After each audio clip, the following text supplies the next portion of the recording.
Hello, my darlings. Good evening, and welcome to our Vampire the Masquerade Chronicle ATL by Night. Chapter 3, Part 1, Telltale Heart. I'm your storyteller for this evening, Ellie Collins. Let's welcome our vampires for tonight. Hey everybody, I'm Dustin Fletcher, and I play Cyrus. Hi, I'm Lauren Urban, and I play Dr. Amanda Gilbert.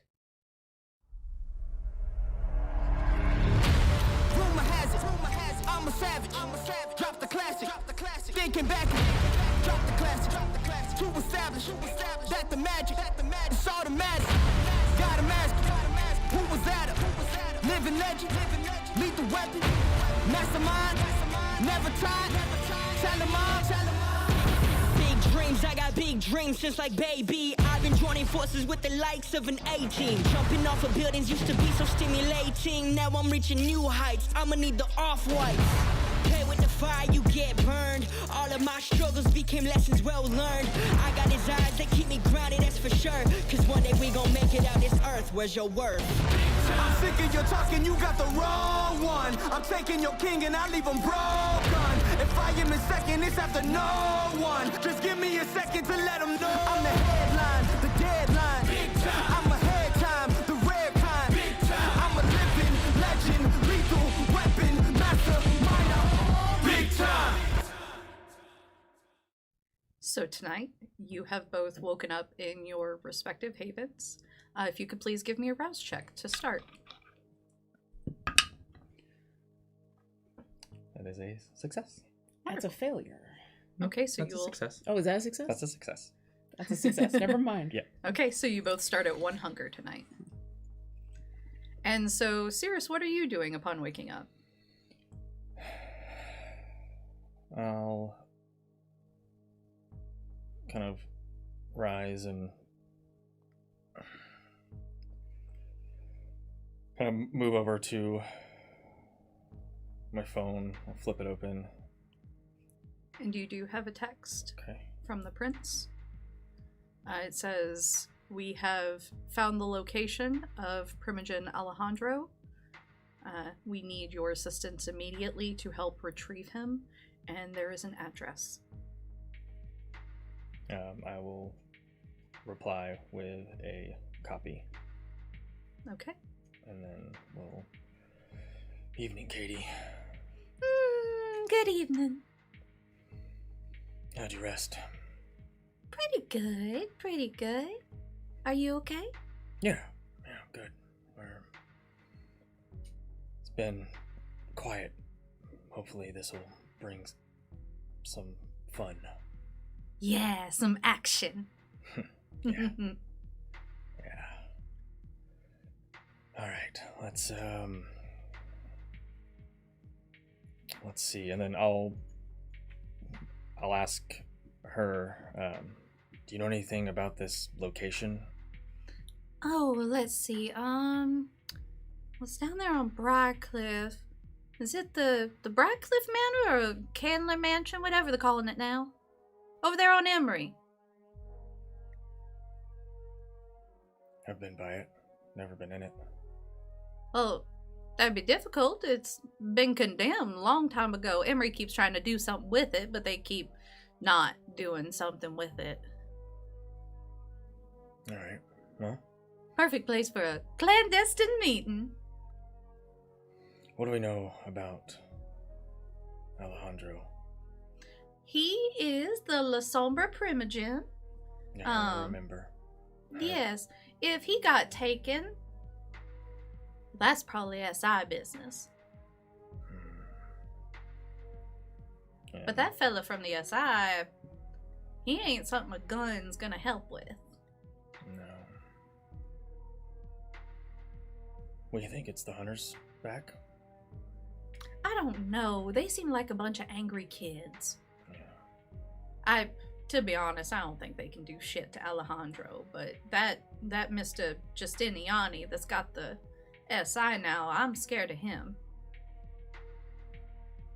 We'll have to find more info on him. Alright, well, let's prepare for action, as you say. Goody. Maybe we'll get to cut some strings tonight, too. Ooh, I like the sound of that. And he will start putting together his go bag, grabbing many weapons. He'll grab his rifle broken down and the case, and we'll sling that over his back, and we'll head to his truck to head towards the location. Okay. And so, Amanda, as you woke up tonight and checked your phone, you have orders from the Banu Haqim, a request from the prince to retrieve a primogen who has been taken, suspected by the Second Inquisition, and they are requesting your assistance. Or really, it's less of a request with the Banu Haqim. Yeah, I think there's a moment of annoyance of, oh, this is gonna be my evening now? Okay. Fine. I'll take a moment and look up some information about the area that I'm going to. Okay.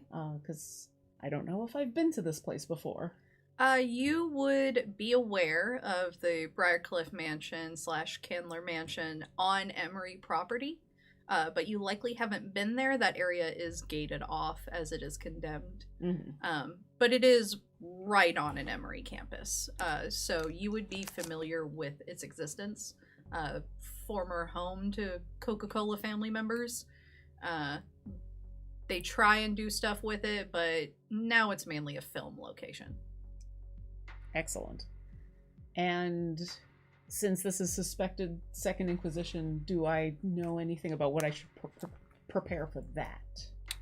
So, designation from the Banu Haqim is that intelligence indicates that for the leader of the Second Inquisition, weapons are not entirely effective. They are currently researching alternate means to take him down. Mm-hmm. But your designation includes just save Alejandro. Defeating Ashton Justiniani is not a priority at this time. Okay.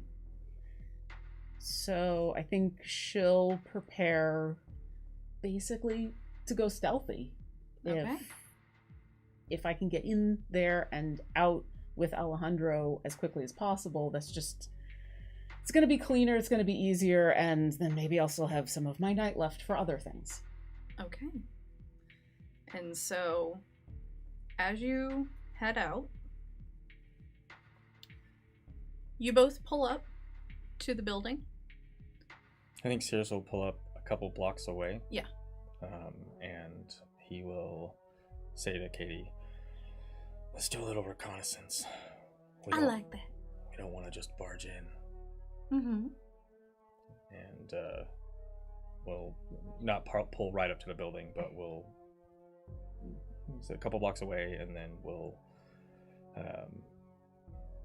check his sidearms and his shoulder holster, and then we'll grab his rifle, and then we'll go ahead and we'll unseen passage vanish. Okay. We'll make a rouse check. I succeed. Okay. So do not get hungrier.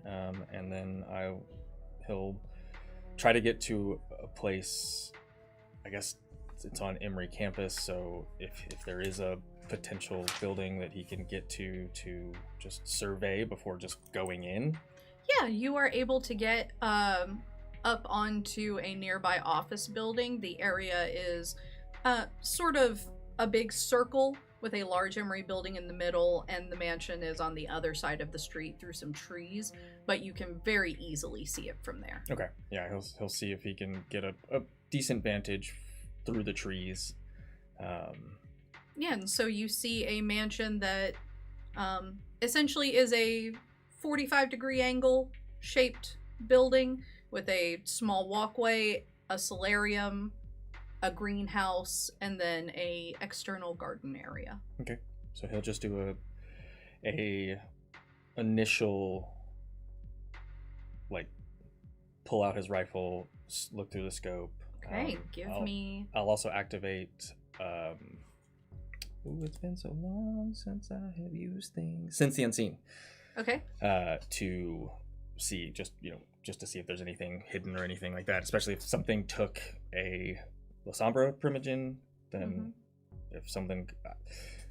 remembering the last time Cyrus faced Alejandro, that's not an easy task, so he's gonna just look to see what he can, especially with his SI, look for anything that potentially could be cloaking, etc., and since he's also we're potentially utilizing against SI and not against other kindred, he'll do an initial scan with a scope, and then he'll turn on the infrared to do an initial scan on infrared. Okay. Please make me wits and awareness and take a 2 dice bonus. Got it. And Amanda, how are you choosing to approach while Cyrus makes this roll? While I was doing my initial look into this mansion, so it's a mansion and some of the other ancillary buildings, do I have an idea of where it would make sense where they would be holding Alejandro?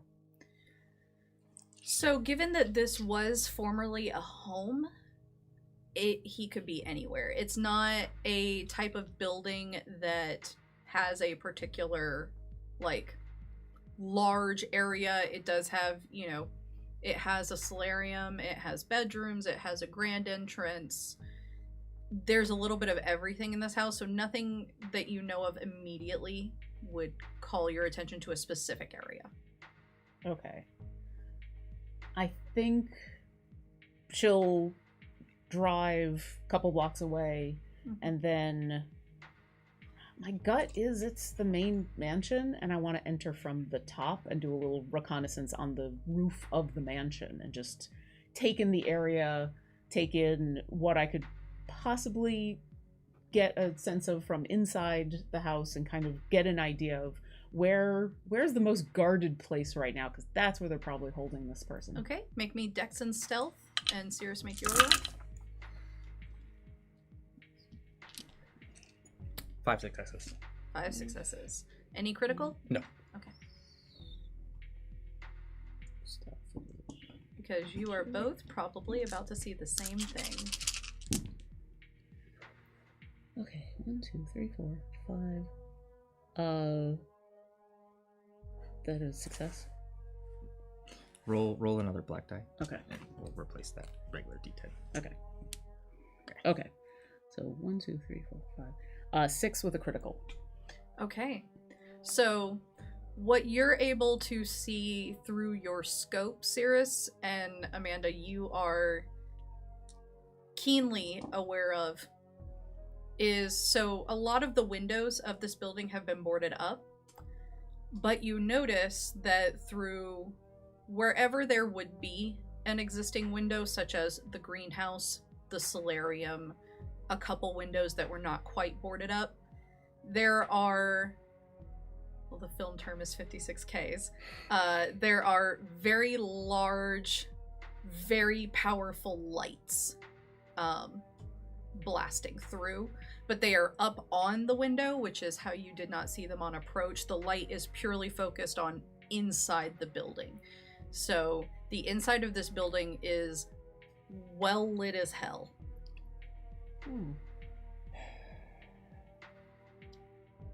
Do I see the actual lights are on the outside of the building, or just on the inside? They're on the outside of the building facing the windows, so it's pumping the light into the building. Okay. And you would know for La Sombra, they require shadow to be able to get out. If he is unable to escape by physical means, only shadows could he travel through to escape. So you can, both of you with those rolls, can ascertain this is to keep Alejandro here. Yeah, I think Cyrus would, while he's looking and seeing that, and since he didn't see it at first, I think the infrared will show it, and then he'll look again and just be like, kind of in his head to Katie, well, I guess that's how they're keeping him in. That makes sense, at least from a shadow step perspective, but why can't he just walk out? And I didn't see any sentries, no... There does not appear to be any security methods on the outside of the house, just the lights. Do I see how those lights are powered? There are a few generators Okay. scattered around outside, but the generators do have steel boxes over them so that they cannot be tampered with. And Cyrus, since you are looking through your scope, you notice a figure on the roof. As soon as I notice that, he'll... But you do have Sense the Unseen. I do. Clearly kindred as they are unseen. Got it. And he'll kind of just track them just to... Will reach into his, like, pull out his phone real quick, and will text others assigned others assigned question mark to the whoever texted him. To the prince. I don't know if it was straight from the prince Yeah. or one of their... Oh, okay. Then yeah. So he'll text their number and just be like, any others assigned question mark. Do not want to kill you know. Yes. You get back yes. Okay. And then you get back a cheeky play nice. And he will reply, "Don't I always? Haven't killed anyone yet." Okay. That you know of. And he'll just kind of track them just to see if he can if he can recognize their signature. He can recognize, kind of just see where he's at. I mean, the scope he's using is, I mean, he can get pretty close, but depending on how, basically just looking for body language, trying to read. It's like, okay, do I recognize this this silhouette? Do I recognize how they're moving? Is it? Let's make this. Let's call it wits and composure. And Amanda, you're still skulking about trying to check for... Yeah, I'd be prowling the roof of the mansion, seeing where the wires from the generators go up to these lights, very specifically looking at what windows have the lights and trying to gauge where is being lit up the most. So looking at the front of this building when you would have approached, it is a 2-story mansion, kind of in similar construction style to the White House. It's got those big white columns on the rotunda on the front, and then sort of a drive-through, not quite tunnel, but the roof goes over the driveway, and the solarium is there. And then there is the back of the building that goes a little catty corner with a small garden. So on the front of the building, there's a few windows along the second floor that have those lights pumping through. The solarium, it's the entirety. The greenhouse is covered entirely. And then there are the two sections of the back around the garden have them coming through. So there are likely some more inside, but it appears that these are covering the potential windows. Okay. 4 successes with 1 crit die. This body language is very familiar to you, though it's changed. It's the body language that you recognize is strangely when they're not being stealthy. When this figure takes a moment to stop and think, or to look around. You know, the skulking and the stealthing is not familiar to you, but it's the more normal, casual moments that is familiar to you. But you haven't thought about it in a long time, and surely it can't be true. So he'll come out of the scope and like rub his eyes, and then immediately pull the phone back out. Who is assigned? And we'll send. And you will get back a Banu Haqim agent.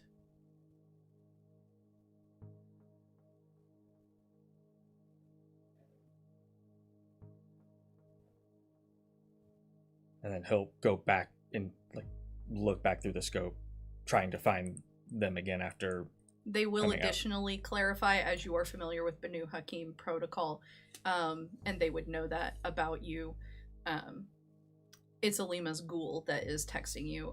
He would say, all we know is we request help from the Banu Haqim. They send a agent they designate for the task. Don't know name.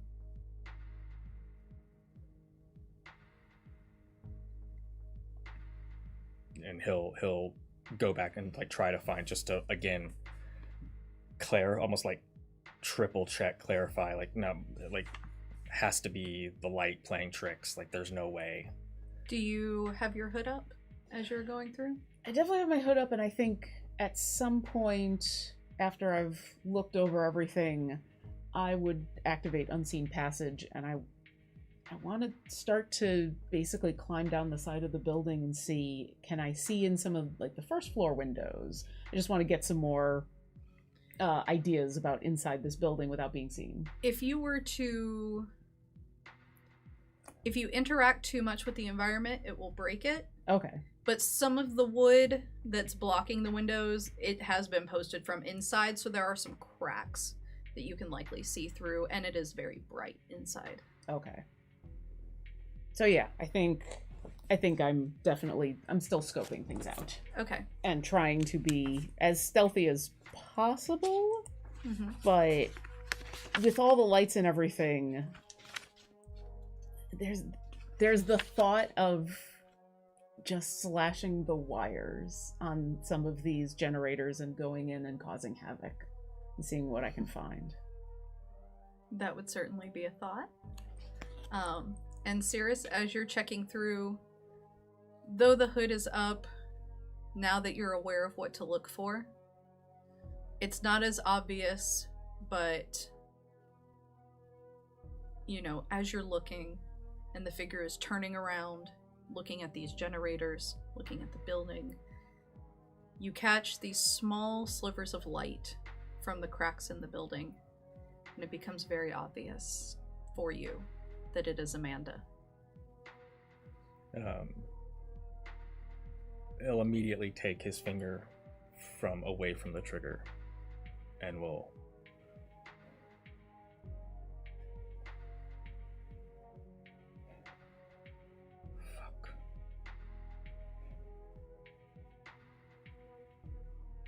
What do I do, Katie?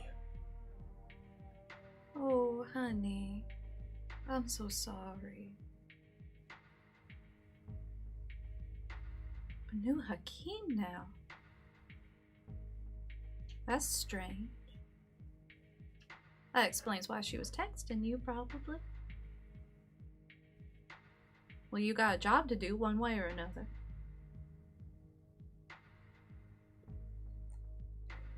It's my fault. Oh, honey, it probably is your fault, but that's okay. I have a job to do. Mm-hmm.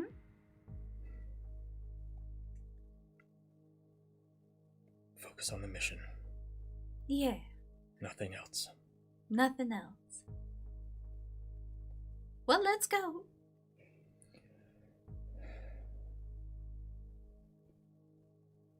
I am gonna rip their throats out and feast on their hearts. I like the sound of that. And he'll quickly break his rifle down, and I will activate Fleetness. All right. I'll make a rouse check. I get hungry. So you're at 2? Hunger 2. All right. Yep. And I think it's the that seeing her and then realizing, almost like confirming, that Amon did indeed do what Dot told him. He didn't want to believe it. But seeing it now, seeing her move, it's not only the fact that he recognizes her when she's not moving, but the way she moves. He knows all too well. And I think that just anger and the blood burning of just fury and focus is where the hunger comes from, and he'll quickly break down his rifle, or not even break down. We'll just throw it over his back, and then will quickly move across the street and towards the house. Okay. Still in the still vanished and unseen. Mm-hmm. But for Amanda, due to the power that you have and the gifts that Amon bestowed to you, you see someone approaching quickly. And it doesn't take long to realize who is approaching. I imagine she's looking over the side of the roof, just kind of peering out, sees them approaching, and there's just this sad smile. Well, of course it would happen now, wouldn't it? Do I see where he's headed? Yeah, you see he's headed in your direction, right to you. Okay. You will see him coming far enough that if you wish to meet him on the ground, you have the time to get there. Do I see a relatively sheltered spot on the ground? Yeah, the lawn is pretty open. Okay. Then, yeah, I will... I was thinking about making my way to the first floor anyway, so I will also be as quiet and stealthy as possible, and trajectory to where I know we will meet up.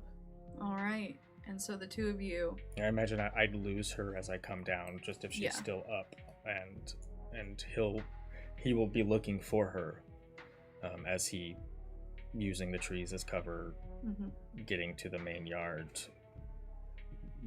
He would stop before the wide open front yard, if there are no tree coverings or anything like that. There is a tree line that sort of surrounds the house. It doesn't provide full coverage. Yeah. But there is a heavy row of trees between the house and the road, so the house is obscured. Yeah, so he'll stop probably at the edge of that tree line before the yard itself, leading up to either the greenhouse or whatever. I think he would The greenhouse is on the back side, so you'd be headed towards the solarium on the left side. Yeah, solarium. And the greenhouse is separate from the house itself, right? When I was looking through my scope, did I notice any other, were there lights in the green, pointed into the greenhouse as well? Okay, yeah. He'll make that way, but he is going to actually probably start like he's going towards the greenhouse, but will stop if he sees her. Yeah, and so you will see her on the lawn, almost waiting for you. And as soon as I think we've made eye contact, I will go into that corpse of trees that has some cover and just kind of wait there.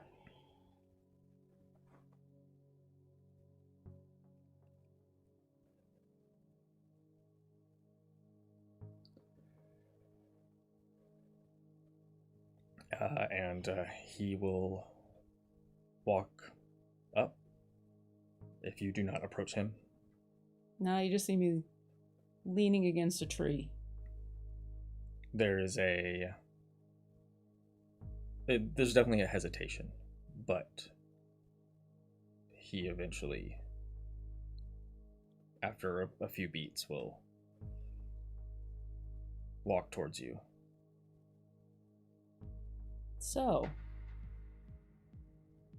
phone broken?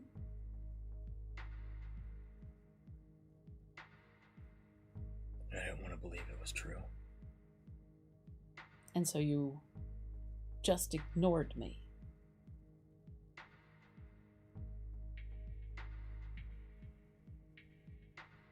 I've been busy.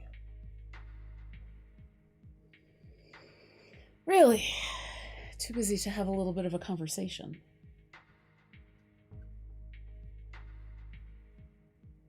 Because this is fun. Little reunion in the middle of a mission.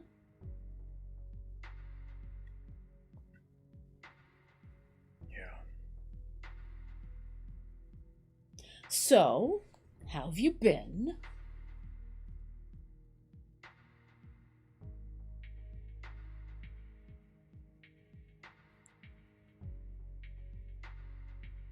Cyrus, your mind is completely silent. Katie has left you in this moment.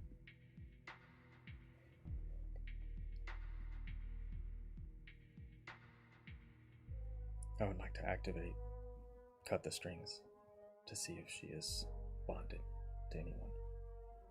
Okay. And so, looking at Amanda through your string cutter ability, you see a pale and clear ghost of Ammon puppeteering her. But you see that the strings that lead from Ammon to her are withered and separated. Yeah. So she is under currently no bonds, though it is clear from this vision Ammon is her sire and once held her under a bond. And having that be the confirmation that he truly needed.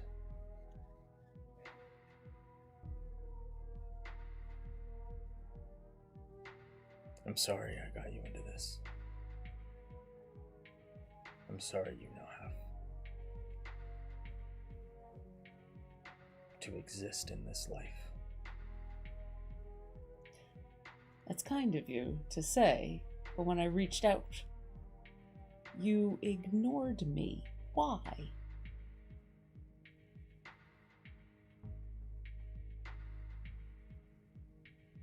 Because I was afraid of what I would see when I looked at you. Well, here I am, and whether it's your fault or not, we have to deal with this before we go in there, as I'm assuming you're here for the same reason I am. I am assuming that you are the contact assigned to this mission. Was that really so hard to say? Has it been that long?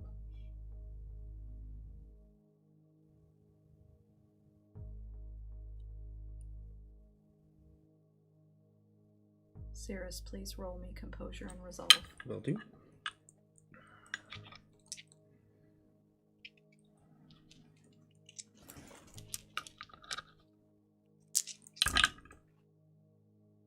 Three successes, no crits.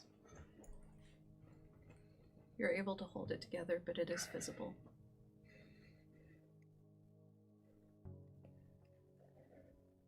Yes.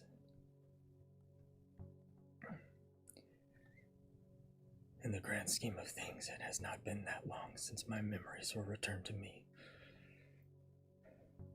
On the grand scheme of things, I haven't been like this very long. How much longer were you going to wait before we reconciled?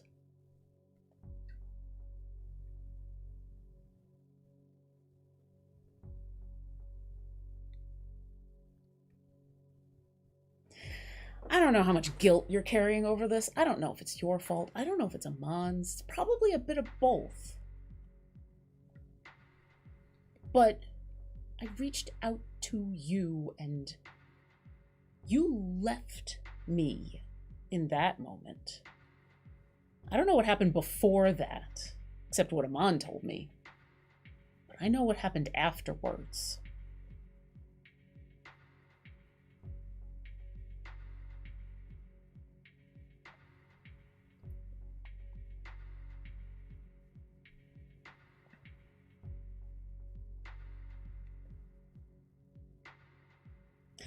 Well, this is going to be an interesting mission. Are you going to be able to hold it together while we get him out of here? Or do we need to have this conversation now? Once we step in, the mission is all that matters.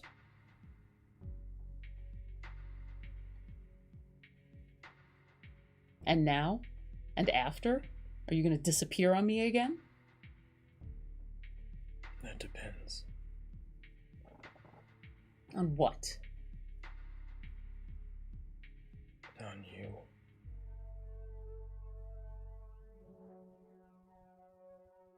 What do you want from me, Cyrus? I reached out to you. What more do you want from me?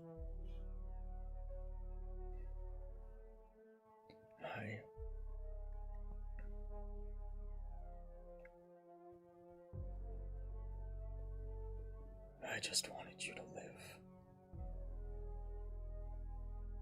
And I did.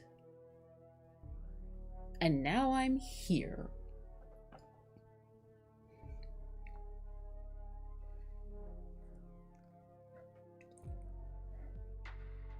You don't remember it. But I saw you once. Mon told me what you were doing. They sent me to kill you. And you didn't. I don't know why.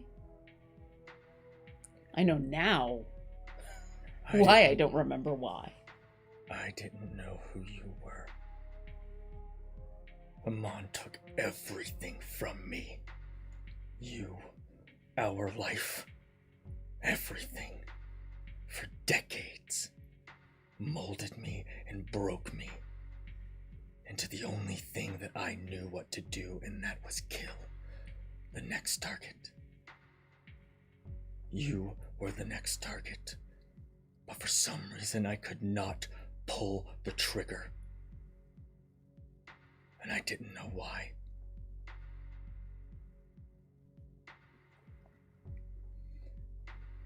Until I came to your lab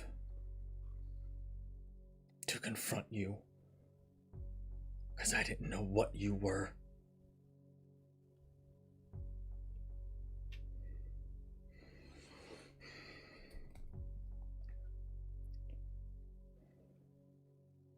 Now what happened? I only know from one perspective.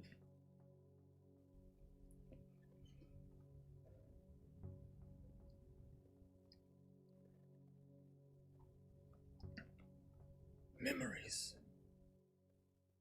Visions.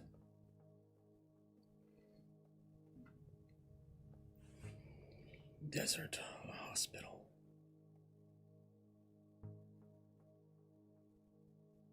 When we met.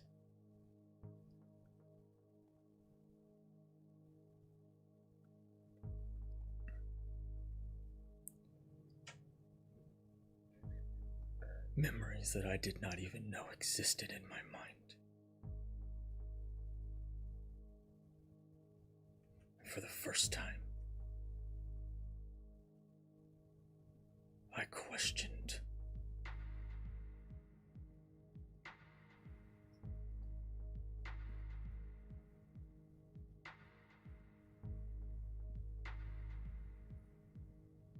you built a new life. You deserved that happiness. You deserved.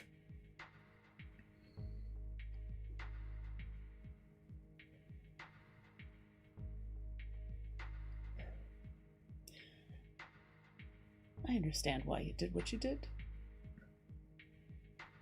It's even kind of you to think that you know what I deserve. But you remembered, didn't you?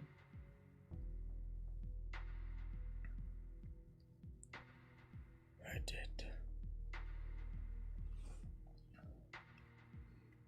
So what happened.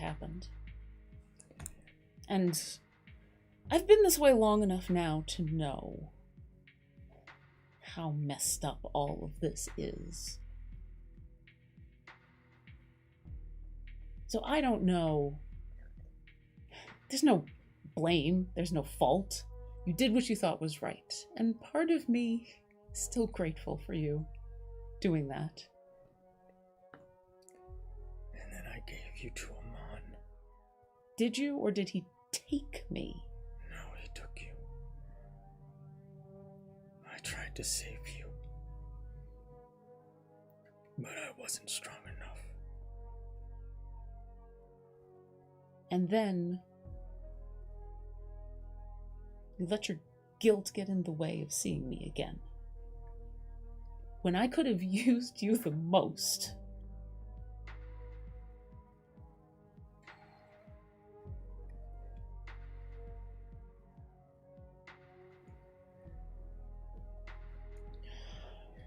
It's painful even looking at you.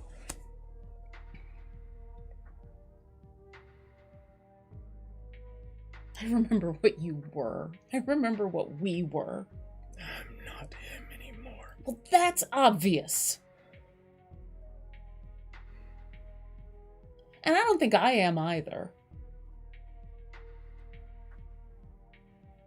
And I don't know. I don't know what all these plans are. But we're going to go in there. We're going to rescue Alejandro. And then you're not going to disappear on me again. And that's not a request.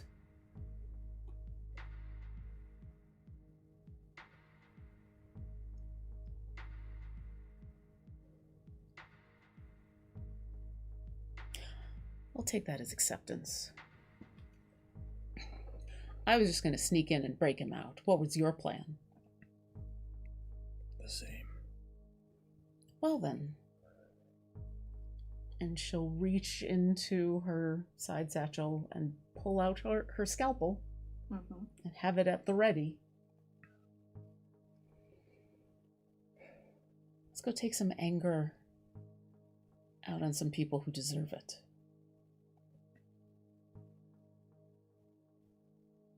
And with that, we are going to take our break. We're going to get some water and stretch our legs, and we'll be right back.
And we're back.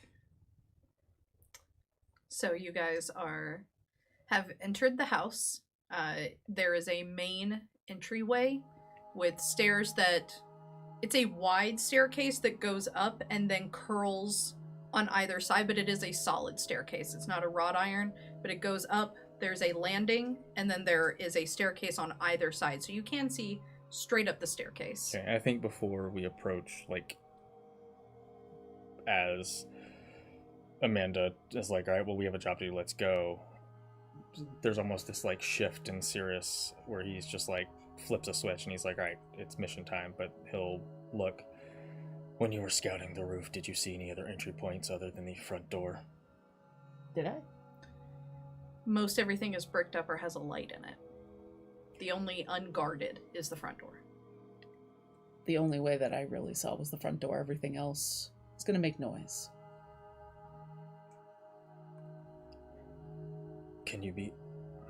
Are you undetected by technology? Yes. Makes it easier. All right. And let's go. And when he says that, she tries to go first. And the front door is busted enough that it's not enough effort to break sense the unseen, but you are able to just lightly touch it and it causes it to swing open. And as she takes a step forward, Cyrus will, as he's drawing his sidearm, he'll actually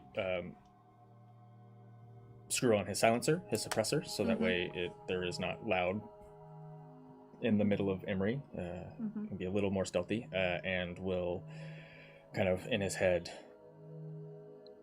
why does she look like that, Katie? What do you mean, dear? She's how I remember her. She doesn't look like other kindred. What do you mean? She looks like an old lady with gray hair. No, she doesn't. How do you see her? Like the first time my eyes opened when I was injured. And her eyes sparkled in the sunlight.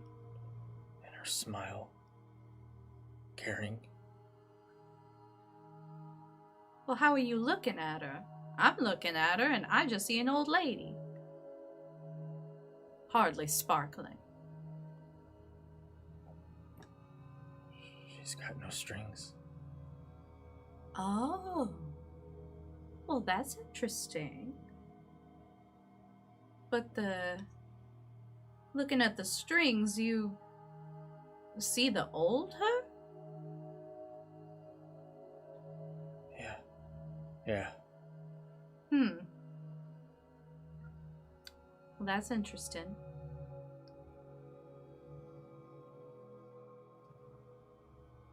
Alright, we have a job to do. Yes, let's do this job.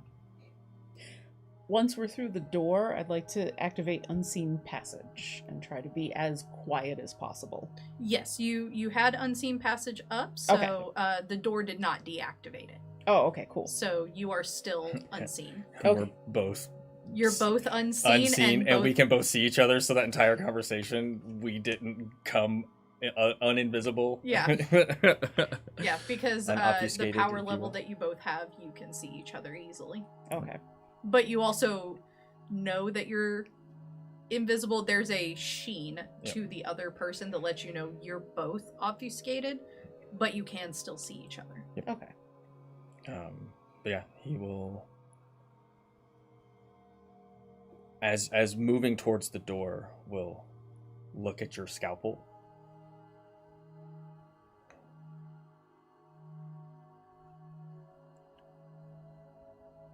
And kind of look to see if there's any other weapons on you. I think she probably has a gun. But Yeah, you would have a sidearm, Okay. Yeah. just not a big one. It's more a smaller silencer. Yeah. It'd be last resort kind of thing. She's kitted out to be as stealthy and slight as possible. And she's probably gauging. You said there were the stairways. Is there a way to stay on this floor, on the first floor? Yes, there are doorways on either side to go to other rooms, such as like the ballroom, the chauffeur's lounge, living room. Yeah, I think he'll stay, and just like as we're approaching, I'm on your 6. All the lights are upstairs, which makes me think they might be holding him there. It is also pretty well lit in this room as well. Oh. Though the light, now that you're in the main entrance, you can see there are smaller, not quite the giant lights that are on the outside, but smaller versions that are inside as well, making sure that there is not a single corner in here that has a shadow. Okay.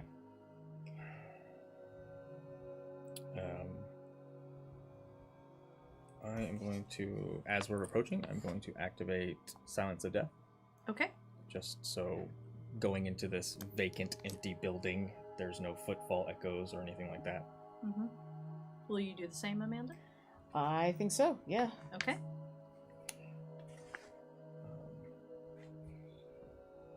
like I said, I think he's upstairs. But it pays to be thorough. And I want to know if things go wrong when we grab him, who we have to fight through on the way out. We should clear each room, so that way we know there's no one behind us. Know which way our exit is. Yep. Remembering the layout that I saw from the website, what's to the right and what's to the left on this floor? To the direct right would be the ballroom. To the direct left is going to be a chauffeur's lounge and the door that leads outside and towards the solarium. Okay. But there are hallways as well, but those are your direct options. Okay. I think he's here in this house. I don't think he's on the outside. We clear the house, and then we move to the greenhouse. It is also lit. There is no shadows here. He is here. He's here. I don't know why the greenhouse is lit, but that's a... What I don't like is, if this is SI, where are they? Where are the traps? Well, we haven't started clearing the house yet, have we? I'm going to move towards the door towards the ballroom. Okay. And is there a way to check for traps? Considering it's just come up, like, I think I'd move towards there, but then also be... We'd call it wits and investigation. Okay. If you want to roll that. Yeah, I think she's on the alert, because while she's going to be snippy at him, it's a fair point that where are the traps? Wits and... He's your ex-husband, but he's right. Yeah, I mean, when you're right, you're right. Oh, that's exciting. 2 successes, one of them a crit, and that's a failure, isn't that? Well, it's a blank. The only time it matters is if all the others are blank. Okay, all right. Yeah. I wasn't sure with the blood dice, so... Oh, yeah, no. You're fine. It only matters when all the other ones are blank. Yeah. So, no traps that you can see. This room is very uncomfortably plain. Nothing is here but lights. On this floor, you said that they were like individual lights keeping all the shadows out. Are they more towards the middle of the room? They are kind of all over. Okay. So they are kind of key lights that are roughly, I would say, in diameter like basketball size, and they're on tripods with sandbags over them to hold them in place. But just this room probably has about 8 of them. Okay. And what other exits are there to this room? There are 2 doors further down. Those, you would recall, probably lead to a kitchen and a living room. Okay. And do I remember... Am I remembering correctly that the ballroom had high ceilings with rafters and things? Yes. Okay. There's high ceilings. There is also, you would know, sort of a second story entrance to the ballroom. There's like a balcony area that looks over the ballroom, but there's not entirely access to it. It's access from the second floor. And is that balcony lit up? Do I see lights up there? When you go in the ballroom? Yes. Before you go in the ballroom. Before I go in the ballroom. Yeah. Cyrus, where are you going? As you take a step that way, I think Cyrus is like right behind you. He, like, just like you said, he's on your 6, and so you start to go left, and he goes left, and as you make your way towards it, he just almost like, almost not hand on shoulder, but like making sure you understand like his presence is there. Mm-hmm. As you can see like the shimmer of his sidearm with the suppressor kind of just, you look left, the silencer goes right. But he is staying fairly close to you. There's no physical response to that. Like, she doesn't look at you, she doesn't regard you, but there's definitely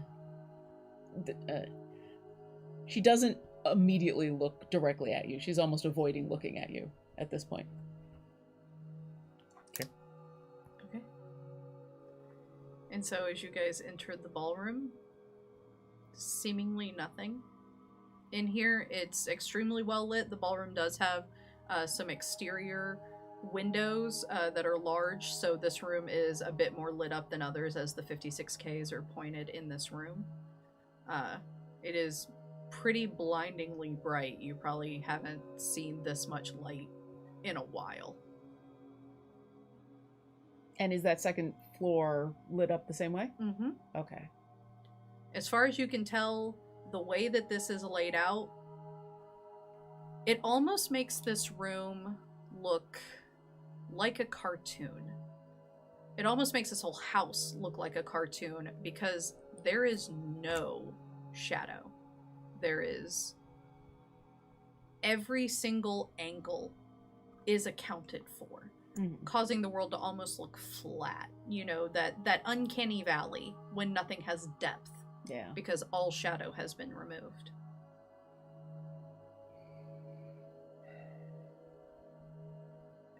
I don't like this. I don't either. But at some point... I understand the no shadows, but I don't. Where are they? And he's gonna close his eyes and like pretty tightly as he'll activate heightened senses, and will listen to see if he can hear anything. All you hear is the buzzing of the generators and lights. There, from sound, is absolutely nothing here. And he'll turn off heightened senses and then open his eyes. Okay. But as you're listening, go ahead and roll me wits and awareness.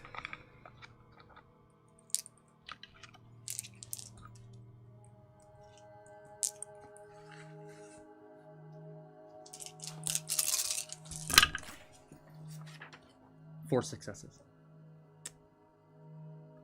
Very faintly, but sounding as if almost a mile away, is a heartbeat.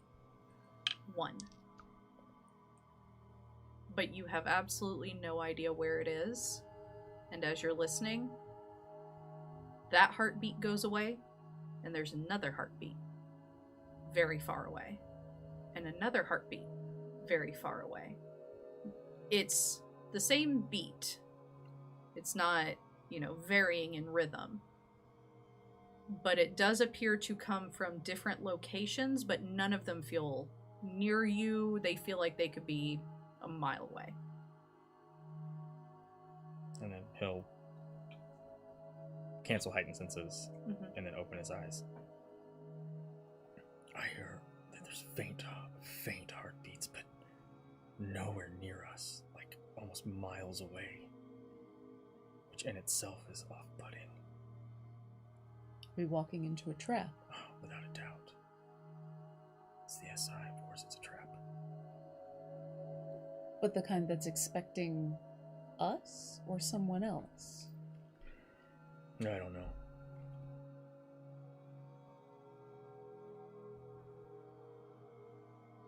But I don't like it.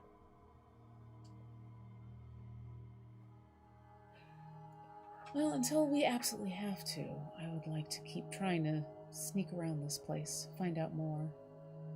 They're accounting for the shadows, but hopefully they're not accounting for us. He could not be here. He could already be moved.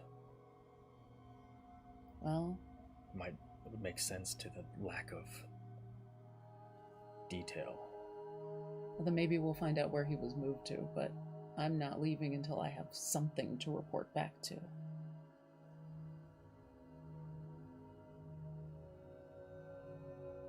If I activate traversal to go up the side of the wall to get to that second floor, is that going to break my stealth? No. Because you have not heavily interacted with the environment. Yeah. Things that would break your unseen would be something like knocking on a door or hitting something. Okay. Because, yeah, I'd like to get up to that second floor and take a bird's eye view of everything, but also have access to that other door if I need to. Okay. And so you activate traversal. As you take your first step, just to give you some GM help, as you take your first step, you would notice that the wall is also quite delicate. If you would like to activate Weight of the Feather to not go through the wall. Yeah. It's an old house. She'll have that moment. Oh. And then I'll go ahead and activate that too. And so you are able to scale easily up to the balcony. And then once I get up there, I want to do another survey to see if I see anything or hear anything else, if this gives me any more advantage. No. And Cyrus will look for stairs that lead to the balcony in the ballroom. There are none. He just looks up at you on the balcony.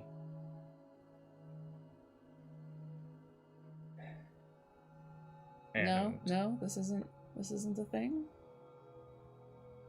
And will kind of just give you the signal of he's gonna look for stairs up, but he shakes his head. I'll indicate that I'm gonna eventually come down and I'll stay on the first floor. And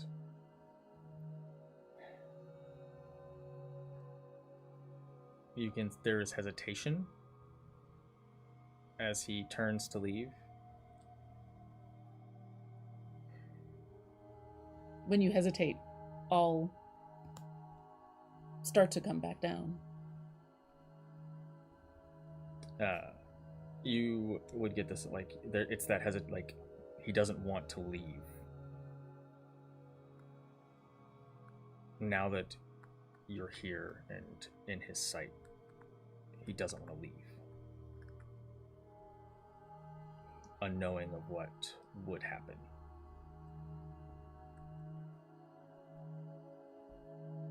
If you look up at her, she looks perturbed.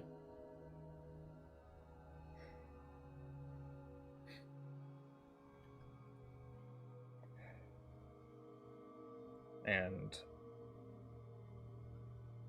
he just closes his eyes and turns and leaves to go find stairs.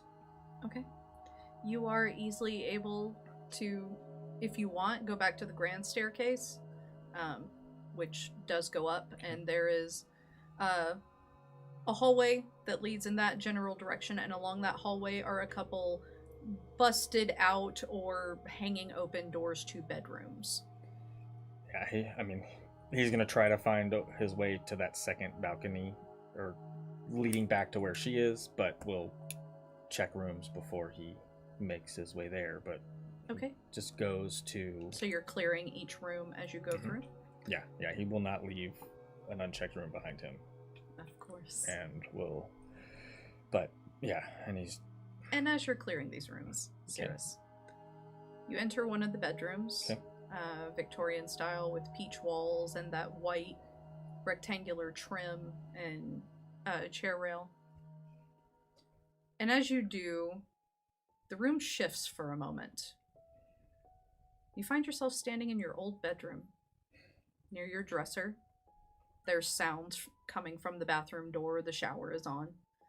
And looking around, everything is as it was. But when you look towards your bed, the covers are sort of rumpled up as someone is sleeping in the bed. And he will... There's that moment of, like, hesitation as he's, like... he, like, stops for a second. And he, like reaches over to, like, see if his hand's gonna pass through the dresser or... It hits the dresser. Katie, are you seeing this? Did you say that out loud or in your head? No, he would have said it in his head. No answer.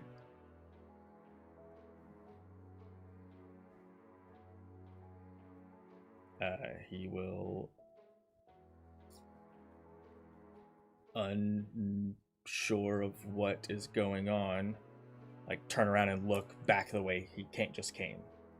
Door is shut, and that is also the direction of the bed. And there is someone asleep in the bed. You can see gray hair on the pillow. Or actually, correction, you see her original appearance. As Amanda is asleep in the bed, bedroom door is shut, but the shower's on.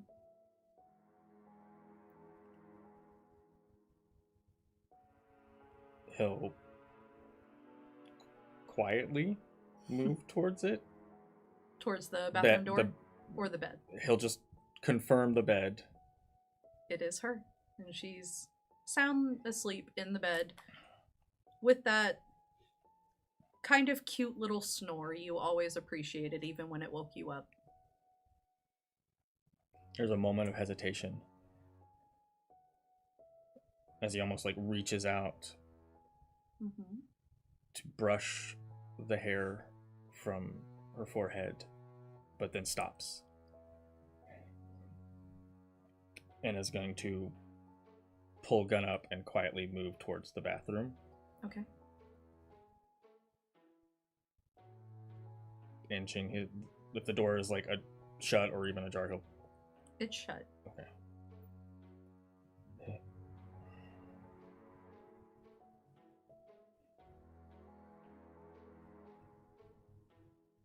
He's going to listen to see if he can hear anything other than just water running. Does it sound like it's water hitting, like someone's in there, or is it just... Yes, it does sound like a shower is occurring. Water is you're hearing those little splashes from, like, you know, when you reach up to wash your arm or something and the water falls differently. It doesn't sound like just a straight shower. Somebody is showering in there.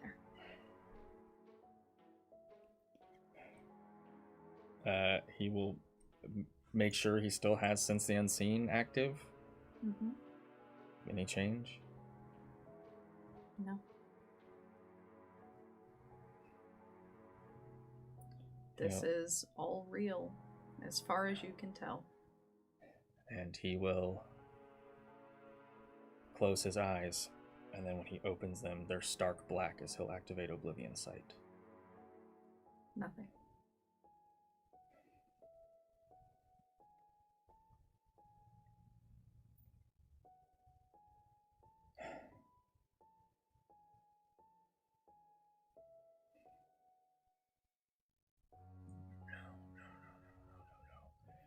What trick is this? And you hear the shower water turn off, that familiar, horrible squeak of your shower handle that you always said you would fix, but never got around to it.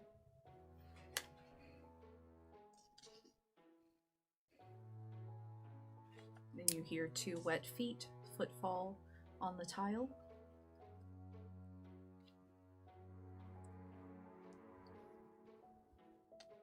I think he's going to just back in as much out of the way as he can, and gun trained on the bathroom door, just waiting. And you hear the hairdryer kick on a little bit. You hear the hairdryer finish as you're standing there.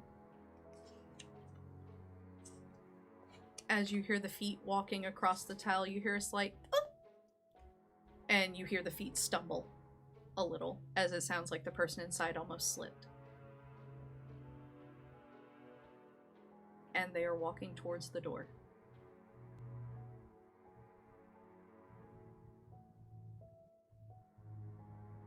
You have about a second before they open the door.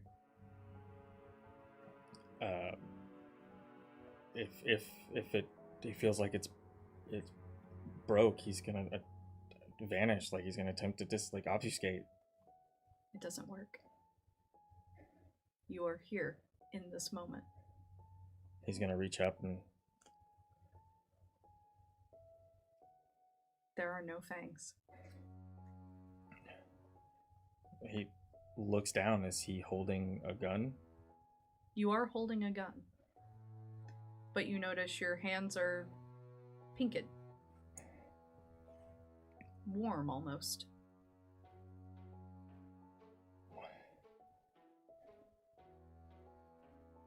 And the door opens. And there is someone standing there. In a towel. Wrapped around her torso. And as you look up, you see Catherine.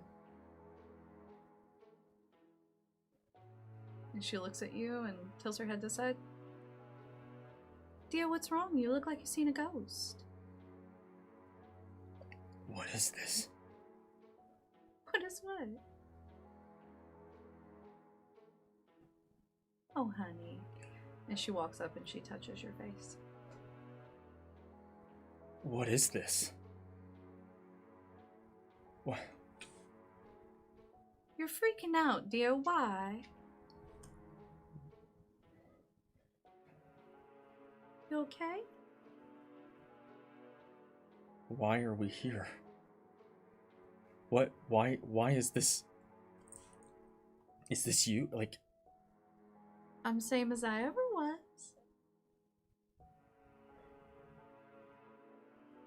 He'll turn and look at the bed. And she turns and looks with you and goes, what is that?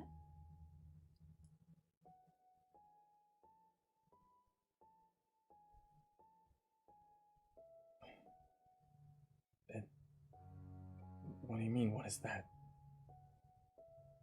What are you looking at?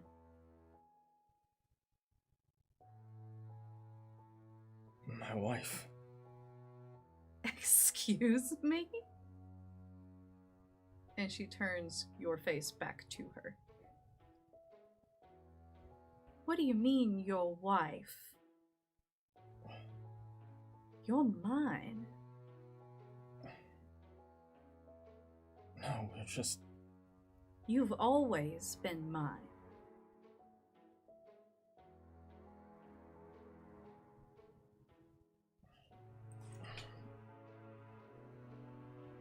No, but...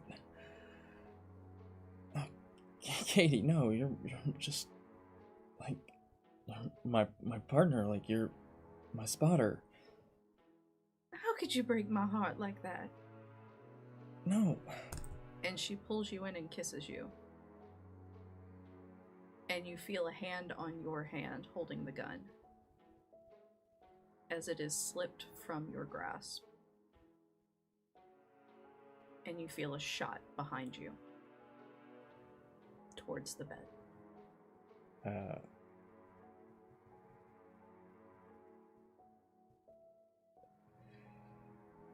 As soon as that happens, the lips touch his. There's that almost like that confusion of not really understanding. Is this reality? Is this a dream? Is my mind truly this broken? There's no return on the kiss. There's just like,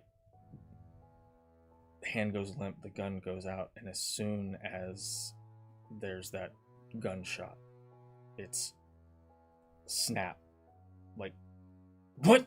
And we'll turn and like almost like stumbling back. And you find yourself in an abandoned bedroom in the mansion where you were. Meanwhile, Amanda.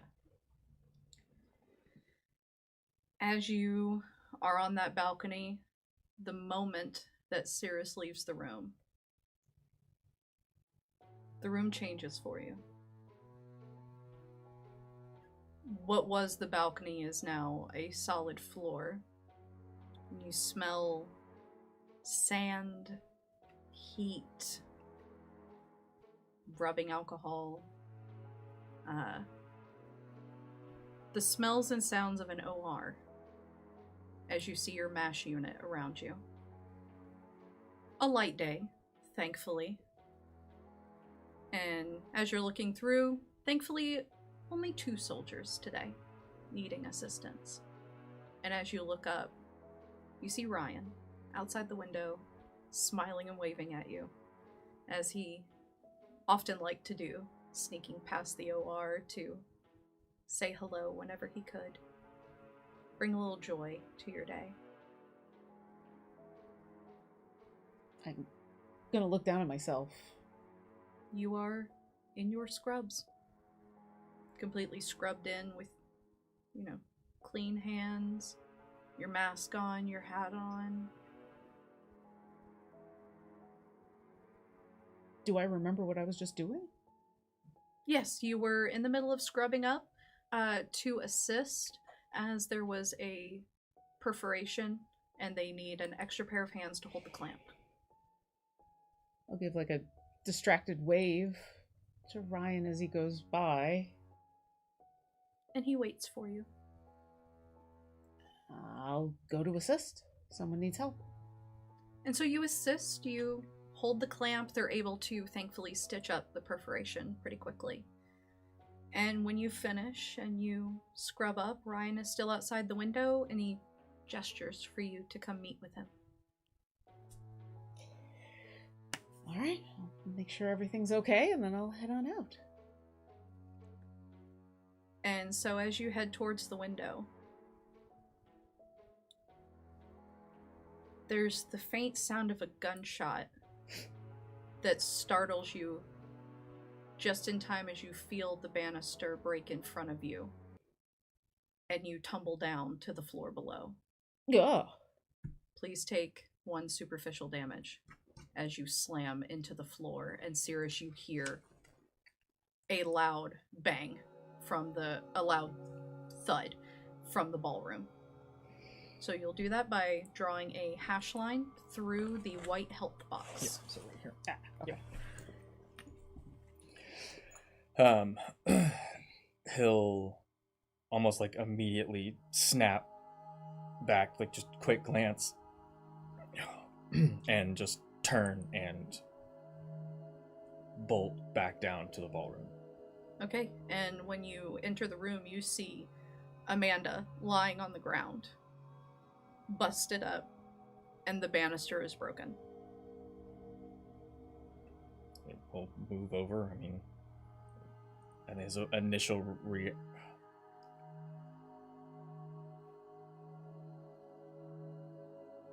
runs over, and without even realizing what he's doing, just you hear the no, and like if you're on the side, flips you over and starts putting pressure on your stomach. Ah, easy. And then there's that looks down, just There's a little bit of blood from getting banged up, but definitely not the same as if a human were to fall from that height. I'm fine. Give me a second. I'm gonna stand up, just kind of rubbing that spot, more embarrassed than anything.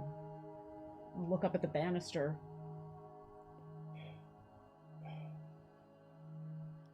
what happened? I think I got distracted. Maybe us talking before this mission wasn't a good idea, but nothing we can do about it now. And in this moment, both of your vision changes. It's the fellowship hall of the church on your wedding day. You, hyperventilating, nervous, sitting on the floor with Ryan comforting you. You had just told him he can't see you in your dress. It's bad luck.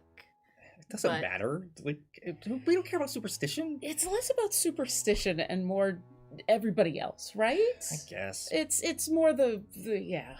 But you look gorgeous. Well, thank you. Hey. But now you're gonna have to pretend like you haven't seen me when you come walking. I haven't seen anything. You know our family's gonna know. And your minds start connecting. You're falling back into reenacting this memory. But that's what it is, maybe. A memory. But everything sure feels real. You're wearing your wedding dress, you're wearing your tux. I'll reach up and just adjust the tie a little bit, the bow tie. Feels real. It's just a little off. There we go. There we go. I mean, I know it's not what you normally wear, but you look good in it.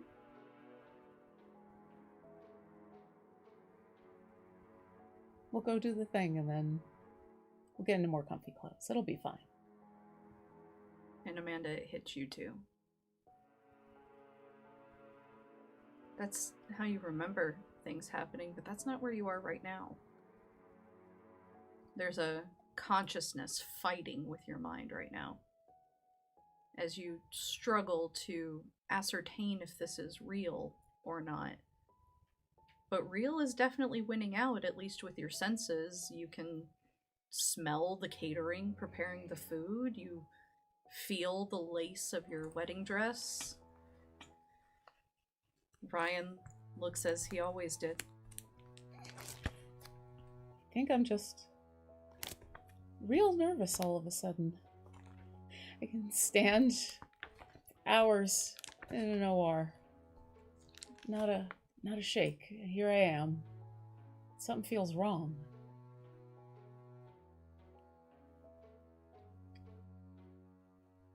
It's deja vu. We have been talking about this day a lot. And now here we are? Yeah, it's just nerves. That's what you get for surprising me. You should be somewhere. You're supposed to be somewhere else right now, right? Yeah. We...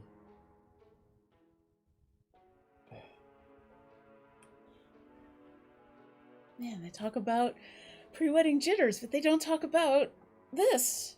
This is... Yeah, you're supposed to be somewhere else, right? Yeah, and the diet's waiting. Oh, well, you better get over there. I don't know how much longer do we have?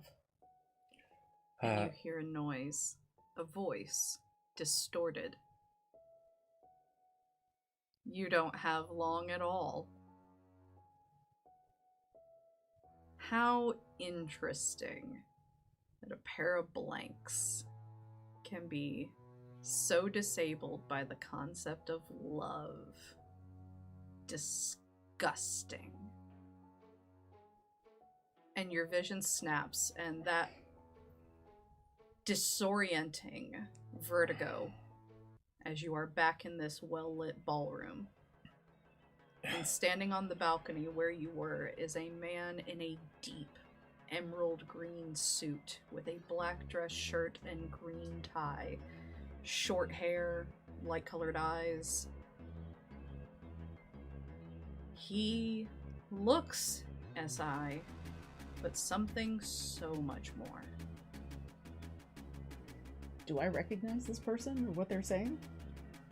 You recognize him very well, as he is the new CEO of Ignatius Pharmaceuticals, Ashton Murdoch Justiniani. But this is the first time you've seen him like this. You've seen him press conferences, local organization meetups, his visits by the hospital. He's been nothing more than a pharmaceutical head to you. But now here he stands, and the aura around him is wrong. Cyrus, you would be versed in this appearance and power, that he is of the Sicarius designation of the Society of Leopold from the Vatican. He is the Emerald Sicarius. Amanda, take a step back. This is not a fight you can win. Well, how rude am I? Why don't I introduce myself? I think I know who you are, actually. And you watch him step into the light and disappear. And he reappears through a beam of light behind you. Ashton Murdoch Justiniani. It's a pleasure. Is it, though? And I think Cyrus, like, gun trained on him.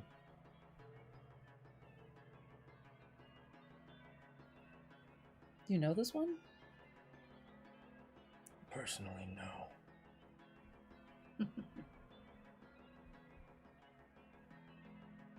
I assume you know why we're here. Oh, I'm certain you think you're here to rescue Alejandro. This filthy little one who thought he could come into my home unannounced, something none of you are particularly smart for doing. Thought he could hide in the shadows, but you see, I see through the shadows. I am with the light. You see. Though it was probably smart of that court to send the two of you today. Clever. Indeed. I wonder if they will value you at all, though, when I send every piece of you back individually over the course of 6 months. Probably not. But you'll have to get me first. And I want to try to skitter away Okay. as fast as I can and head towards the closest light that is nearby. Okay. And as you go to the light, Cyrus, what are you doing? I think as soon as, like, she goes to move, there's that, like, thought of, fuck. Because his mind is like, she's too green, she's too new. And his first instinct is to turn and shoot all the lights. Okay. I mean, that's my instinct, is I'm going for one to just, like, chuck at the wall. As you shoot at the light, you see it dent and create an indent. Bulletproof glass. Yep. Figured. And, like, it, without even missing a beat, will just immediately seize that and will turn to take aim. And as you attempt to take aim, and you have run away, Ashton steps into the light again, and Cyrus, you feel something sharp go through your chest as you see Ashton's hand, this emerald ring, through your chest. And he looks at his hand over your shoulder and goes, "Fancy that." And no heart at all. And well, nope, that was taken from me. And he'll take his gun, put it to his chest, and pull the trigger. Okay. And 3 gunshots ring out. Ashton will take 3 damage. So will I. And so will you. Are you using any particular special rounds or regular bullets? They're just regular bullets because he was expecting SI. He wasn't expecting Kindred or any supernatural. So Okay. they're mortal killing bullets, which are good old-fashioned lead. I mean, they're hollow point rounds, so they're still reasonable. it hurts, Mhm. and so probably the ones that once it hits will, pierce. No, he'd probably actually have bulletproof piercing rounds on him, just because he would assume armor piercing. Yep, that they would have some form of tactical gear, so that's what he is shooting through himself. Yeah, absolutely. And so he but will... it should just be superficial damage for him. Yeah. It's technically aggravated for him. Yeah. And so you see, you just watched a hand come through Cyrus's chest. But I with do nothing. I do activate unerring aim just in case I need it. So you definitely are hitting him. Oh yeah. But let me. He's not even trying to evade you. Yeah, I know. I'm aware. Yeah, I mean, and it's even to the point where like he looks at Amanda and just like as he does it, he grabs the hand, gritting his teeth, like almost holding him so that she can go. And if I've reached one of the portable lights, I'm gonna pick it up and I want to activate Blink and get over as quickly as possible and just immediately go for the best place to shove my weapon into as I've got the light in my other hand. Oh, what did I take from his hand going through me? Sorry, you took 1 ag. Okay.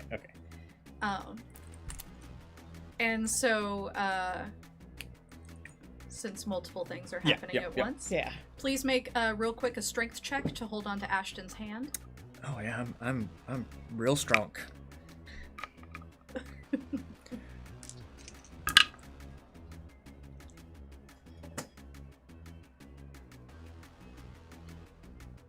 Bestial failure, baby. So, as you hold on to Ashton's hand, or you attempt to hold on to his wrist, your nails dig in to his arm, breaking the skin, feeling his cool blood dripping over your hand. Please take another ag damage. Got it. As the blood begins to sear through your skin like acid. It's good. And you see, as he's trying to hold on and that blood starts coming over his hand, there is a shimmer to it as it burns through his skin. And that burning causes you to let go. And he yanks his hand back out. Please go up 1 hunger for the blood loss. Got it. I am now hunger 3. Okay. And so that beast is climbing up your throat. And Amanda... And as you're right, I don't have heart. So I am going to feast on yours. And so Amanda, you just watched this. He yanked his hand out. Cyrus is bleeding out. You are able to get close enough that you can jam your scalpel into him. And he lets you. And as the blood pours out over the scalpel onto your hand, you will also take 1 ag damage. So you will make an X through 1 box. I think it's only because it's my blade that I don't let go, but I'm gonna shake it free. And he backs up and goes, I must admit, a part of me admires the tenacity. Why don't we make this fun? And you see as he pulls his hand out, and as his hand goes across his body, his form begins to change. And you witness as 6 pairs of wings grow out the back of him. Rings begin to swirl around him as his form goes stark white. Please both take 1 ag damage for Actually, not Cyrus, because you cannot see him. He is behind you. Got it. So please take 1 ag damage for seeing him in this moment. Oh. But Cyrus, from behind you, you see a blinding light. Yep.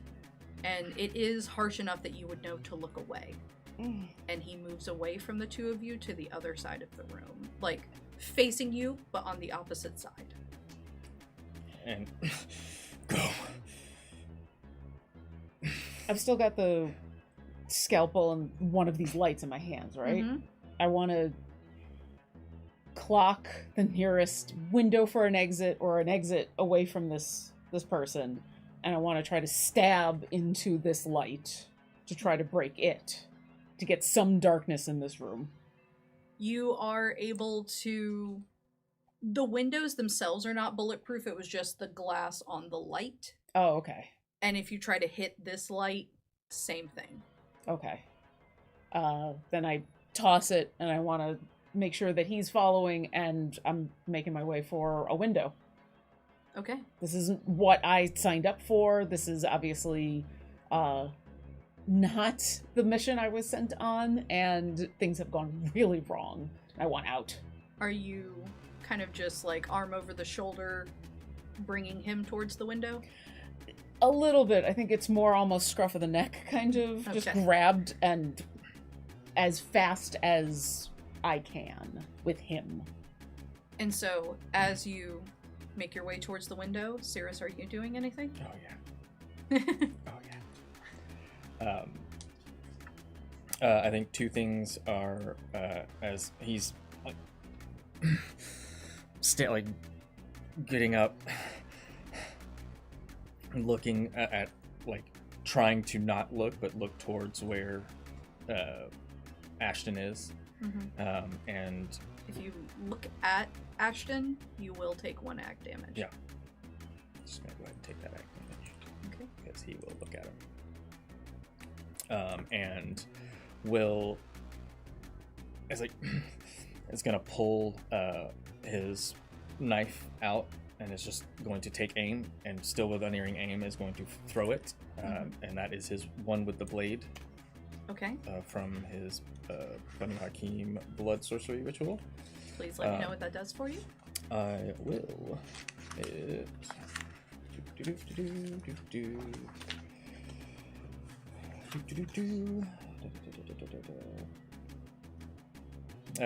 gains a 2 dice bonus when used in combat. Okay.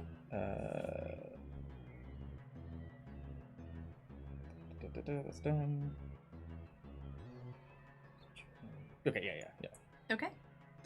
So that hits, and Ashton will take the damage for that. And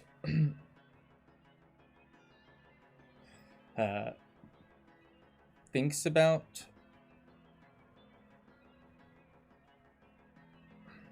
something, and then we gotta go. We're gone. And I'm gonna smash the window. So as you smash the window, you can hear as you guys do that, the blade did sink into Ashton. You hear him cry out, but as he cries out, it's layered with these angelic noises. This, like, almost like a harpsichord, but played wrong. And you hear him yank the knife out, crying out again, causing him to take another damage. As Ashton's form bursts into this dissipation of holy light, and you will both take 3 ag. Ooh. How is your health? I have 1 empty box and 1 with that's a superficial damage. How are you, Cyrus? I am torpored. And so as that holy light blasts through the room. Yeah, and you can see, like, Cyrus was reaching for an explosive to chunk in, didn't get the pen out or anything like that. That's gonna be my next question. No. It was in the process as this light hits, and he's just like, and just like searing into his flesh, and then just goes limp. And you feel Cyrus limp in your arms, but you are familiar. There is the initial shock of this holy light and the pain and him going limp. But in your training, you can tell he is not dead yet, merely torpored. But Ashton is gone, and you are free to get out through the window. Well, I'm gone. There's nothing stopping me from just dragging him out the window, and then fireman's carry gone into the woods as far away as I need to so that I can help him. Because this is way more than I was expecting. And you guys do make it out safely into the woods. And back to your car, even if you wish. I think as soon as we're safe, I'll put him down, and would I know what to do to get him out of torpor? He is going to require, at least at this point, 2 hungers worth of blood from you. I don't think I have that. What hunger level are you at currently? Oh, I'm at 1. I'm sorry, I wasn't sure if this was health or no, Oh yeah, hunger. no. hunger's You can better. go up to, so that will put you up to hunger 3, which Okay. will make you a bit hangry, but you are able to do it. I'm already angry, so might as well. And I push you up against a tree. You know, I said we were going to not... Whatever. And I'm going to slash at my wrist and shove it in his mouth. Okay. And I think it's at this moment that you realize the scarf he wears around his neck is the one that you gave him. Which I'd grabbed you by the scruff, so I feel like it might have come a little bit off. And so as you're doing this, I'm like, well...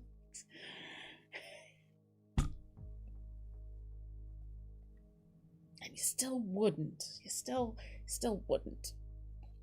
And I'm keeping an eye out and waiting for him to... And so, as this blood rushes into your mouth, you can faintly hear Catherine's voice coming back to you, going, "Oh, not now, dear, not now. Come on now, come back to me. Wake up, Cyrus, wake up." And the blood rushes in, and you feel it spreading coolness throughout your body as the hole in your chest begins to knit together.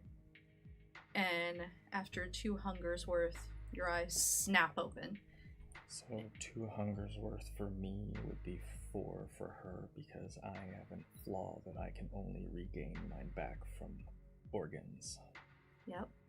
So you now sit at hunger 5, and you teeter on the precipice of a frenzy as that beast that you have not had to encounter yet is clawing at your throat, that burn of acid threatening to break through, that animalistic nature in you teetering on the very edge as you stare at this man that you gave your life for twice. And I pull my wrist out and throw the bit of scarf back in your face. Get up! We gotta go! What was that? What was all of that? Calm yourself. It's too late for that.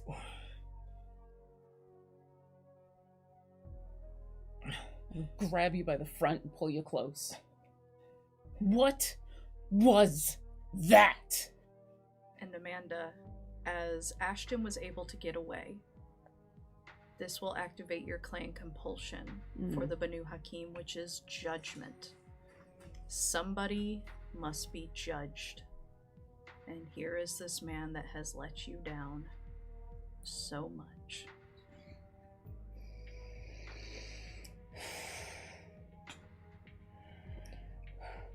You want to explain yourself now?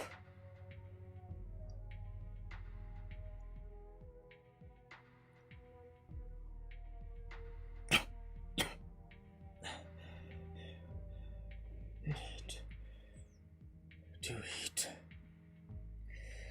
Yeah, me too. No, you.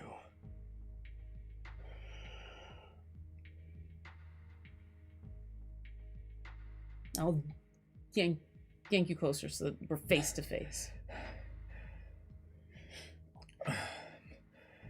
That It was not the night I was expecting. I was not expecting to face off against one from the Vatican.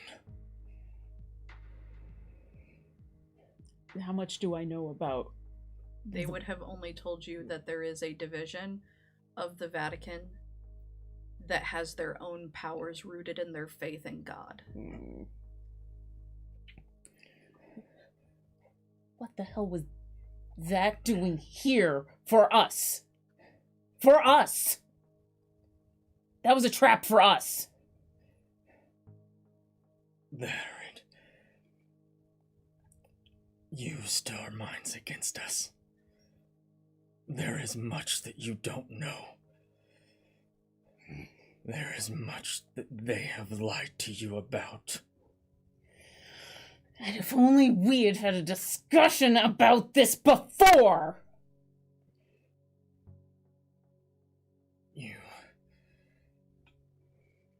about the frenzy. Feed.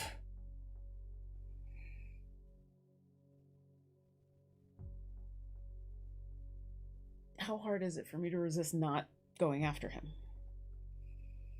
With the thought of, I need information from him, no matter how I feel about him. I need information from him. Do you feel that causing him the pain of feeding off of him, you will only need to take 1 hunger's worth? But do you feel that the pain of feeding off of him that you will cause him will satisfy your judgment of his behavior? Will you find it a suitable punishment? If it's not going to put him back into torpor, yeah. Yeah, it will just harm him and make him hungrier. Then, yeah. We're already face to face. And then I just grab you by the neck and take what I need.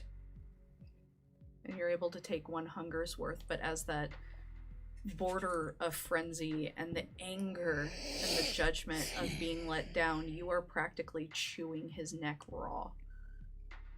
And when you finally let go, it does begin to heal itself slightly, but there is almost a scar now from your judgment. I swallow, but then I spit. That's for earlier.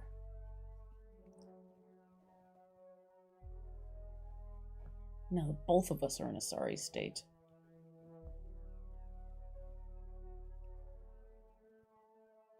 Amon may be dead, but he still haunts us both.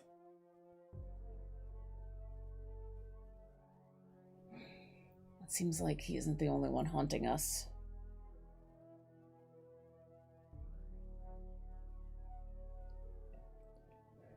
I look back over at the property we just came from, just kind of warily looking out for this angel. We've got to get out of here now. Yeah. Come on. I don't know where you've been staying, but I have a safe house. And I'll drag him to my car because I know I've got... They're pretty poor, but I've got some medical supplies in there. Yes, and so you are able to make it back to your car, even using Blink to get there quickly if you wish. Mm-hmm. Fleetness. You quickly get back to your car.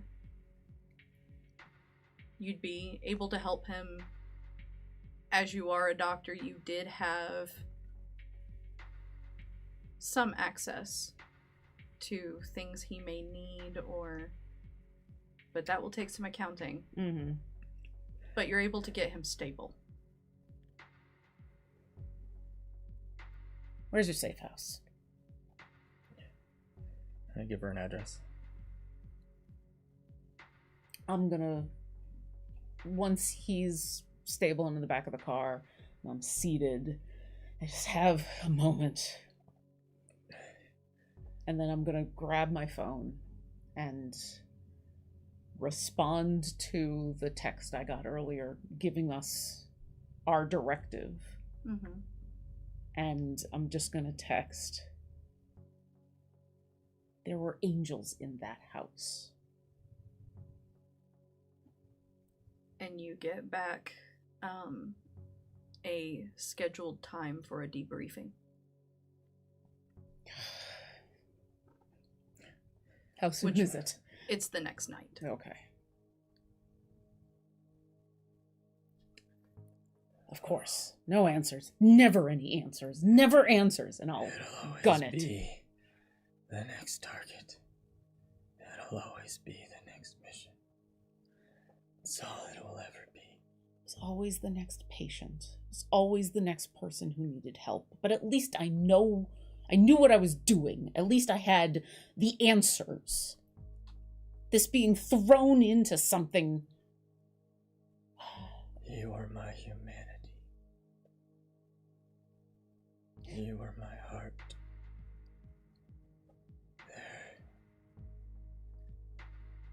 There is nothing left.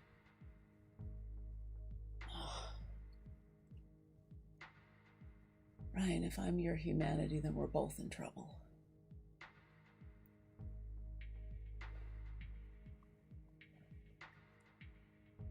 But we'll both get out of this. We've done it before.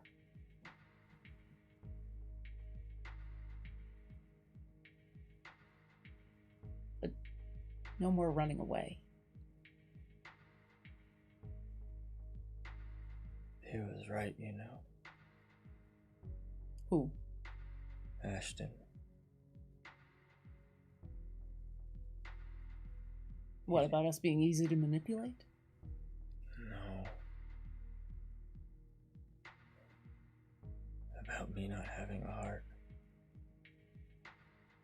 It's what Amon took from me.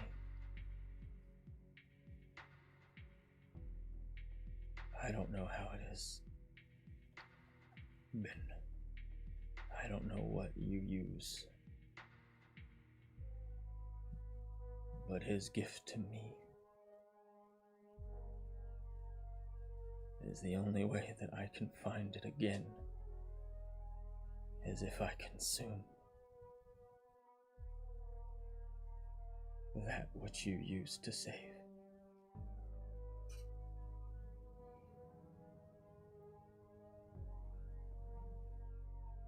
And what happens when you consume them?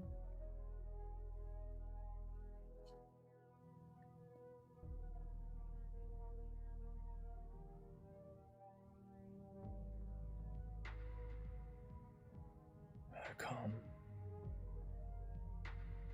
I find peace. There is no beast inside of me, quelling me. There was once a point where there was nothing more satisfying than consuming the heart of a kindred.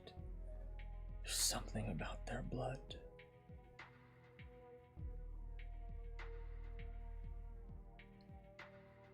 It's the path I followed in the Banu Haqim, the path of blood. I followed the teachings of Hakim through and through.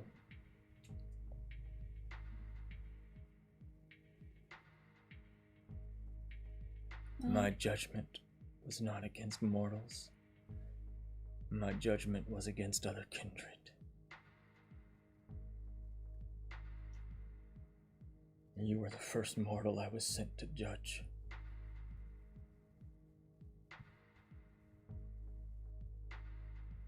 And now I know why. Because I wasn't there to judge you. I was there to judge myself.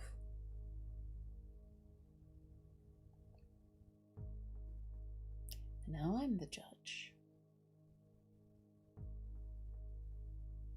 I'm sorry.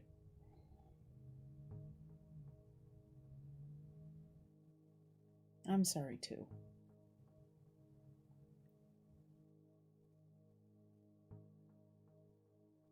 But it is what has happened. And now all I can think about, if your heart's been taken from you, what happens if you eat an angel's heart?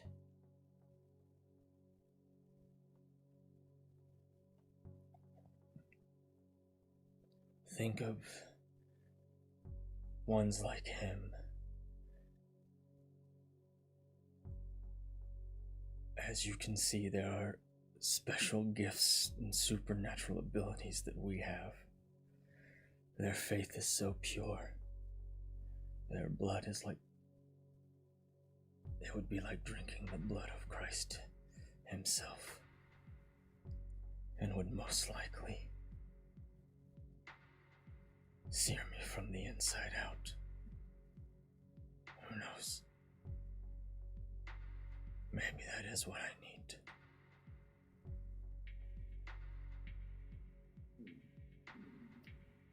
I apparently need to know a lot more about these creatures. If they're coming after us.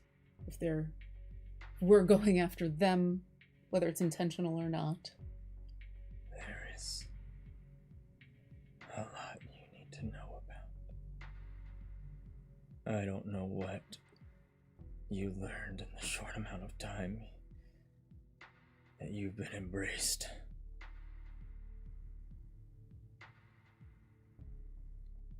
But it isn't enough.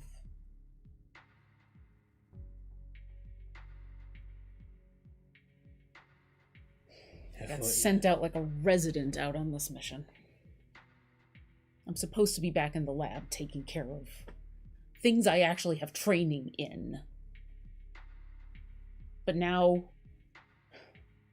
Now you are a tool. You are a weapon. Now you don't save lives, you take them. And that is the curse that I bestowed upon you. I'm not taking lives as much as I'm selectively figuring out who's going to save more lives. It's about this time you pull up to the safe house. And right now, all I care about is saving your unlife. Come on. No. A little softer now. Pull him out of the car. This way. And I'll take you inside, and the inside is completely empty. There's nothing inside. I'll take you down to a rug, and we'll move it, and there is a keypad that he'll punch in and then open up that leads down into an undercellar, which is a small underground compound, and it's basically an armory. Mm. I should be safe here. I'll close.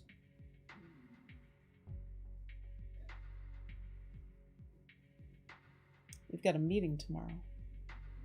You know what my payment was? For what? Killing.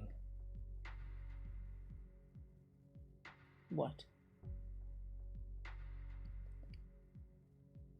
A vial of the Kindred's blood who initiated the contract.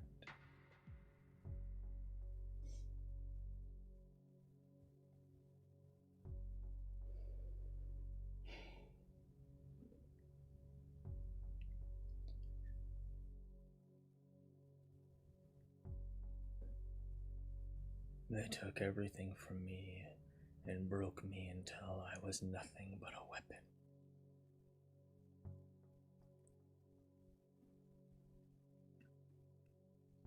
You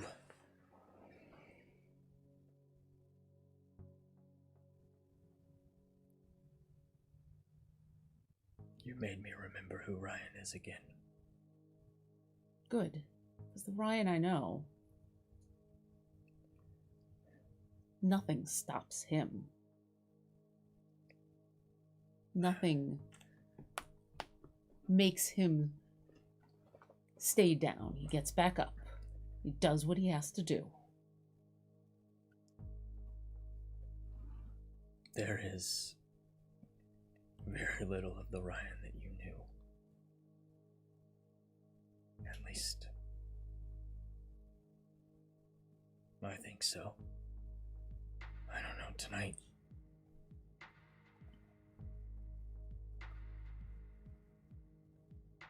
Do you still love her?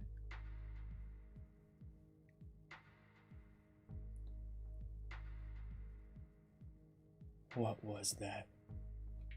He says out loud. What? It's a question.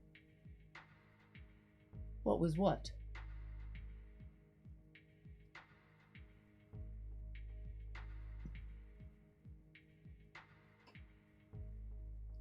I don't know.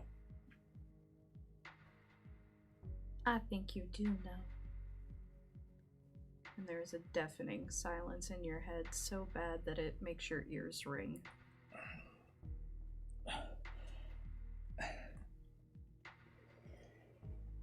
Come on.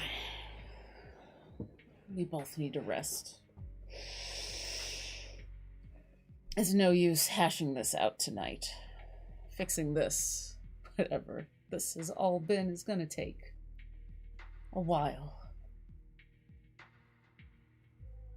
But you're gonna stay and help me fix it. Because that's what Ryan does, is stays. Fixes things.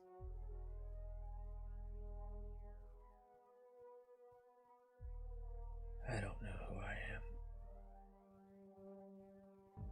Well, apparently we have all of eternity to figure that out. And I think that is where we are going to leave our story for tonight.